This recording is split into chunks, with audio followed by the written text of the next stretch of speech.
Hello friends, कैसे हैं आप सब। आज का हमारा टॉपिक है कम्युनिकेशन प्रोसेस। ये उन सभी बच्चों के लिए इम्पोर्टेंट है जो एमबीए में पढ़ रहे हैं या फिर जो यूजीसी नेट और जेआरएफ की प्रिपरेशन कर रहे हैं, स्पेशली जिनका सब्जेक्ट कोड 55 है फ्रेंड्स, और मैनेजमेंट जिनका सब्जेक्ट है नेट में, प्लस जो कोई एचआर की जॉब की प्रिपरेशन कर रहा है। इंटरव्यू में ये क्वेश्चन पूछा जाता है, गवर्नमेंट एग्जाम्स में पूछा जाता है। तो चलिए फ्रेंड्स, स्टार्ट करते हैं कम्युनिकेशन प्रोसेस। Definition देखते हैं फ्रेंड्स पहले। The communication is a two-way process wherein the message in the form of ideas, thoughts, feelings, opinions is transmitted between two or more persons with the intent of creating a shared understanding. Communication एक two way process है, एक sender और एक receiver के बीच का, जिस जो दो या दो से ज़्यादा लोगों के बीच में जगह लेता है। ठीक है फ्रेंड्स, जहाँ पर कोई आइडिया, थॉट, फीलिंग्स या फिर ओपिनियन ट्रांसमिट होते हैं दो या दो से ज़्यादा लोगों के बीच में, और एक अंडरस्टैंडिंग क्रिएट होती है कि क्या मैसेज दिया गया है और क्या मैसेज रिसीव किया गया है। ठीक है friends, the communication is a dynamic process that begins with the conceptualization of ideas by the sender, who then transmits the message through a channel to the receiver, who in turn gives the feedback in the form of some message or signal within the given time frame. एक communication process कब complete होता है friends?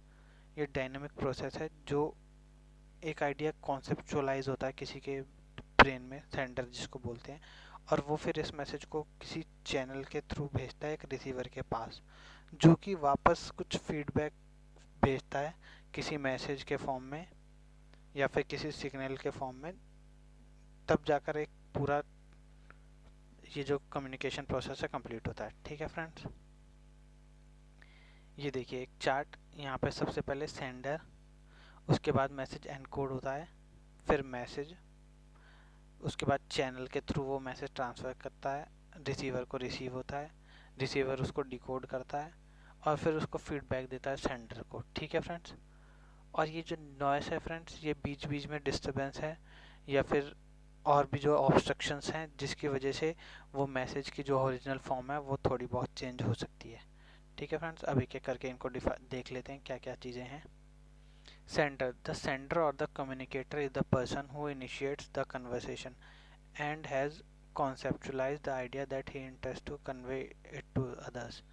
Sender वो person है जो एक idea को conceptualise करता है, और वो ऐसा बंदा होता है जो चाहता है कि उसका मैसेज बाकी लोगों तक कन्वे हो, उसको हम सेंडर कहते हैं। ठीक है, जो नॉइस मैंने आपको दिखाई थी फ्रेंड्स पीछे, वो नॉइज़ होता है बैरियर्स इन कम्युनिकेशन। वो बहुत तरीके के हो सकते हैं, उनकी वजह से क्या होता है, जो मैसेज सेंडर का है वो या तो रिसिपिएंट तक पहुंच नहीं पाता, या फिर उस मैसेज में कुछ ना कुछ ऑब्स्ट्रक्शन आ जाती है, वो मैसेज प्रॉपरली कम्युनिकेट नहीं होगा या फिर वो पहुंचेगा ही नहीं, या फिर और वेरियस तरीके की दिक्कतें। ठीक है फ्रेंड्स, एनकोडिंग क्या होती है? The sender begins with the encoding process wherein he uses certain words or non-verbal methods such as symbol, sign, body gestures, etc. to translate the information into a message. The sender's knowledge, skills, perception, background, competencies, etc. has a great impact on the success of message. एक message encode कब होता है? जबकि जो sender होता है वो अपने थॉट्स को, अपने जो उसकी कॉन्सेप्चुअल आइडियाज़ हैं उनको वर्बल और नॉन वर्बल मेथड के थ्रू, जैसे कि सिंबल, साइंस और बॉडी जेस्चर्स, हम हाथ हिलाते हैं या फिर हैंडशेक करते हैं या फिर हाथ फोल्ड करके बैठते हैं, वो सब जेस्चर्स के थ्रू उस इंफॉर्मेशन को एक मैसेज में कन्वर्ट करता है। और कौन कितना अच्छा मैसेज कन्वे करेगा ये डिपेंड करता है उसकी नॉलेज पर, स्किल्स पर, उसका क्या बैकग्राउंड रहा है, वो कितना कॉम्पिटेंट है, उसका क्या परसेप्शन है। ठीक है, message. Once the encoding is finished, the sender gets the message that he intends to convey. The message can be written, oral, symbolic, non-verbal, such as body gesture, silence, eye, sound, etc., or any other signal that triggers the response of a receiver. जब encoding हो जाती है हमारे brain में तो हमें एक message समझ आ जाता है, जो सेंडर है उसको, कि हमें क्या कन्वे करना है। उसके बाद इस मैसेज को रिटर्न एक लिख कर भेजा जा सकता है, ओरल, सिंबल के फॉर्म में, नॉन वर्बल जैसे कि बॉडी जेस्चर, साइलेंस, या फिर कोई साउंड के थ्रू, या कोई भी सिग्नल जो जिससे कि रिसीवर को एक रिस्पॉन्स ट्रिगर होगा, उसको समझ आएगा कि कोई मैसेज हमें मिल रहा है। ठीक है। कम्युनिकेशन चैनल क्या होता है? The sender chooses the medium through which he wants to convey his message to the recipient. Sender एक मीडियम सेलेक्ट करेगा जिसके थ्रू वो मैसेज रिसिपिएंट को भेजेगा। It must be selected carefully in order to make the message effectively and correctly interpreted by recipient. उसको बहुत carefully उस मीडियम को सिलेक्ट करना होगा ताकि मैसेज इफेक्टिवली और करेक्टिवली पहुंच जाए रिसिपिएंट तक। फॉर एग्जांपल, जब हम कोई स्पेशली एबल्ड बच्चे को, जिसको पढ़ना नहीं, मतलब जो पढ़ नहीं सकता, तो उसके लिए हम अगर रिटर्न मैसेज भेजेंगे तो किसी यूज़ का नहीं है। लाइकवाइज कोई ऐसा बंदा जिसको सुनने में प्रॉब्लम है, उसको हम अगर बोल कर कोई मैसेज कन्वे करेंगे तो उस तक पहुंचेगा नहीं पहुंचेगा। उसके लिए कम्युनिकेशन चैनल क्या होगा? जब हम किसी ऐसे बंदे के लिए भेजेंगे जिसको पढ़ने में प्रॉब्लम है, तो ब्रेल स्क्रिप्ट, ठीक है, जब हम उभरे उभरे अक्षरों में लिख के भेजते हैं, वो उसके लिए करेक्ट मीडियम होगा। जो सुन नहीं सकता उसको हम रिटर्न देंगे या फिर जेस्चर्स में, ठीक है, जो हाथ से हम जेस्चर करके उसको दिखाएंगे अपनी बॉडी लैंग्वेज से, तो वो उसके लिए प्रॉपर चैनल होगा। तो ये बहुत ज़रूरी है कि हम करेक्ट चैनल चुनें ताकि हमारा जो इन्फॉर्मेशन है, जो हमारा मैसेज है, वो प्रॉपरली कन्वे हो सके इफेक्टिवली और correctly. The choice of medium depends on the interpersonal relationship between the sender and the receiver and also on the urgency of the message being sent. Oral, virtual, written, sound, gesture are some of the commonly used communication medium. ये medium अलग अलग है, हमें किस तरीके से भेजना है। अगर हमें इंस्टेंट किसी को कोई मैसेज भेजना होता है, कोई दूर है, हम कॉल करते हैं। अगर हमें ज़रूरी नहीं है कि हम चाहते हैं थोड़ी देर बाद में मिले, तो हम टेक्स्ट कर देते हैं, व्हाट्सएप कर देते हैं। अगर हमें बिल्कुल ही अर्जेंट किसी को तुरंत कोई बात कहनी है, तो हम उसको कॉल मिला के कहेंगे, या फिर ऑफिशियल भेजना है तो हम उसको ईमेल करते हैं। ठीक है। तो ये सब मीडियम्स होते हैं, commonly use mediums. Receiver, receiver is the person for whom the message is intended or targeted. He tries to comprehend it in the best possible manner such that the communication objective is attained.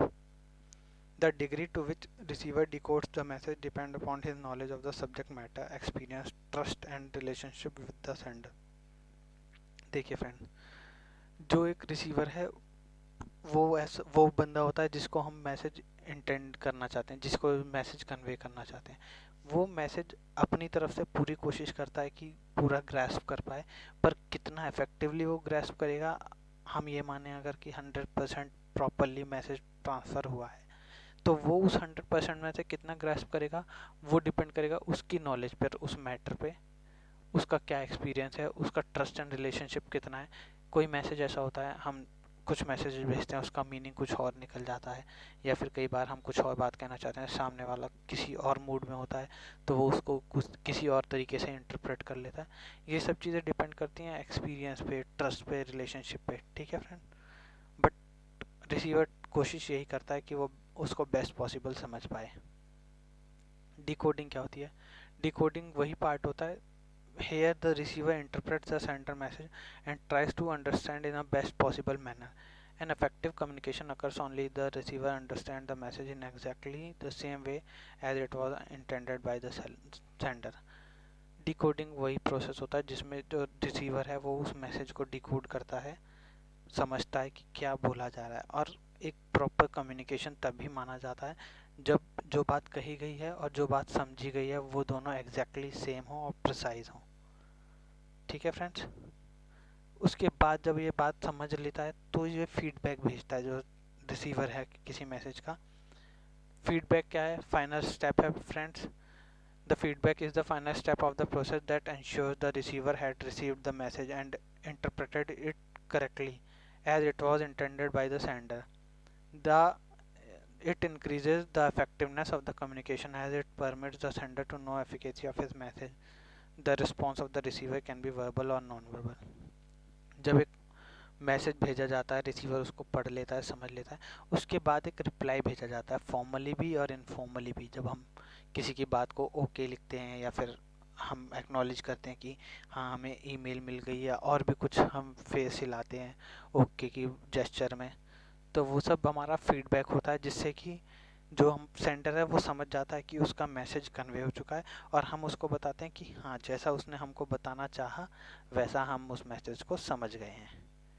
ठीक है friends, तो ये पूरा एक communication process का channel होता है कि किस तरीके से एक सेंडर से रिसीवर तक कम्युनिकेशन के लिए ट्रैवल करता है एक मैसेज, क्या क्या मीडियम्स हम यूज़ करते हैं।